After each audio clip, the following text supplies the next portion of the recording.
And J Lava is in a fucking building with the Keep It P podcast, motherfucker.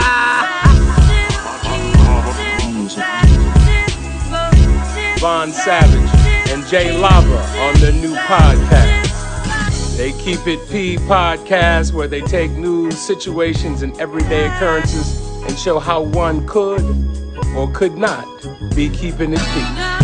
I'm Keep It P. As a matter of fact, Keep It P, but then again, Keep It PG, PE. Alright, it's Professor Griff. I'm out of here.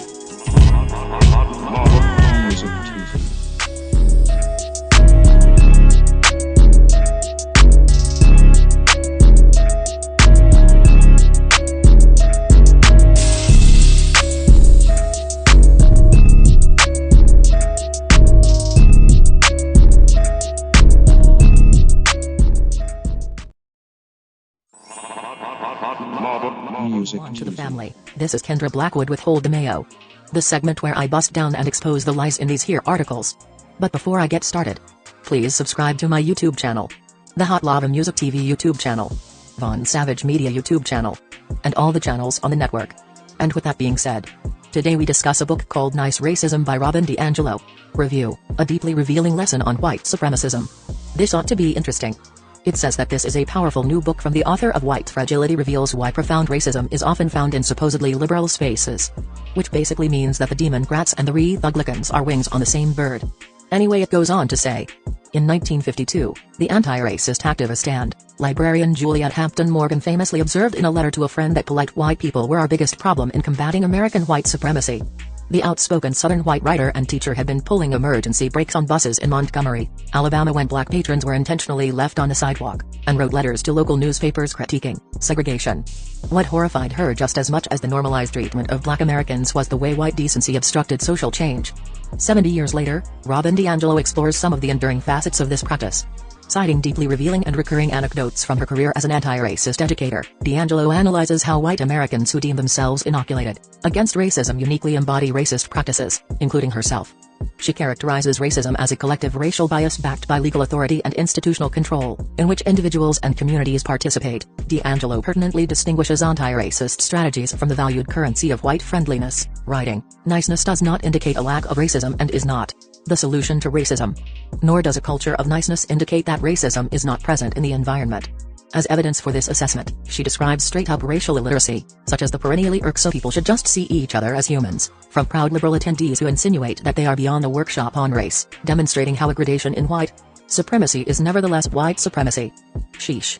That was a mouthful. But definitely speaking some truth.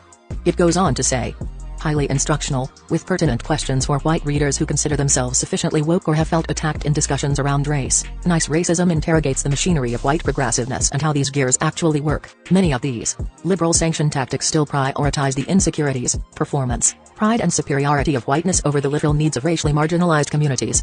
And yet, across the political landscape, these are the very so-called open-minded white people that BIPOC, Black, Indigenous, and people of color, are encouraged to find legislative or civil alliances with when combating racism. DiAngelo's book brings scrutiny, racial theory and first-hand experience to what many people of color already know. It's places like the Democratic National Convention, the Feminist Book Club, the liberal-identified workplace where you will encounter some of the most profound racism you've ever experienced. Tedious, defensive tropes that are commonly used against critiques of racial illiteracy, such as adopting black children, having a partner of color or a diverse group of friends, are dissected and refuted almost mathematically. DiAngelo explores the ideology of white feminism as a product of nice racism, in which many of these dynamics are employed by white women to the denigration, silencing and decentralizing of women of color in feminist spaces. It's here that DiAngelo underscores that nice racism, as a concept, doesn't just impede racial consciousness but can also foster hostility towards those prompting it. Nice racism is not so nice when you push back on it. DiAngelo recounts a number of workshops and discussions led specifically for white women. In one for white self-identified feminists, she asks the participants to compile a list of advantages of being white for discussion. According to DiAngelo, one group rattles off the pedestrian, not being followed in stores and ample representation in media, before caveating these personal observations with the claim that motherhood is universal to all women, regardless of race. DiAngelo responded, "Motherhood is perhaps one of the starkest examples of the differences between white women and black women," referencing racism in healthcare, education, infant and maternal mortality rates, among many other issues. The progressive white feminists were so offended by this correction, at an equity conference no less, that they left during the break and sent a message to DiAngelo to say that they weren't coming back. White feminism often writes itself. Most potent though is DiAngelo's urgency to get the reader to consider whiteness, its solutions, promises, assumptions and casual narratives of self-importance. It's in these spaces that we see white supremacy at its most unadorned, the inflation of self based on the mythology that racism has afforded. DiAngelo's participants mirror back this wholesale belief, so much so that when she asks them to scrutinize the racial superiority they have inherited, they can't. They see being white as neutral in an otherwise racialized world that they often don't feel equipped to speak in. I think of this lens when she pointedly prompts white readers. We might ask ourselves why we think the best response to racial inequality is niceness. I got to guess. Maybe they don't want to confront the evils of their past. Or they don't want to pay what they owe. I'm just saying. It's a question only they can answer. All I'm saying is, keep that same energy. Pull up season on you sucker MCs. Don't forget. jlava.com. tzvonsavage.com. Music TV. Ways for you to run my cash. Check reparation. Check reparation. Check reparation. Check reparation. Check reparation. Check reparation. Check reparation. Tryna bring it back, back, back, back, back. Tryna bring it back, back, back, back, back. Tryna bring it back, back, back. I bring it back like I took you from the premises. I bring it back like it's stolen from my nemesis. I bring it back. Shawty bang my line. You can holler at me later. Shawty bang my line. Shawty bang my line. Bang my line. You can holler at me later. Shawty bang my line. You can catch me on the book or DM me at IG. Consider me. Look, I don't play with this shit. You don't even know what I gave to this shit. Self-made with this shit. I slay with this shit. Been a lot of roads I done paved with this shit. Look. Taking flight, change your life in one night. By 2 a.m. if you do it right.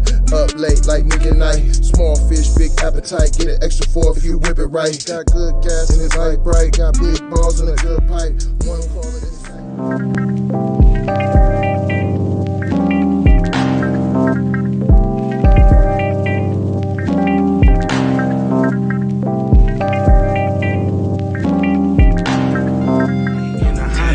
Wave that you could just go and say. This is a possible way for me to go and lay. Man, I knew it was something, couldn't ignore it. It was faith, it was faith. I was in this image and I definitely belong here. And now that I'm here, I'm a change.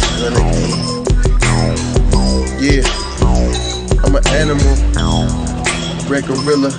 I eat your dog, your poochie. Get what you're gonna get, front and center. Which I grew up living life, which I knew, standing on my toes, graduated with my honors. TC scientific, getting to what's the plan C? Throw the kickback, zip sack, throw a kick song, get the applause.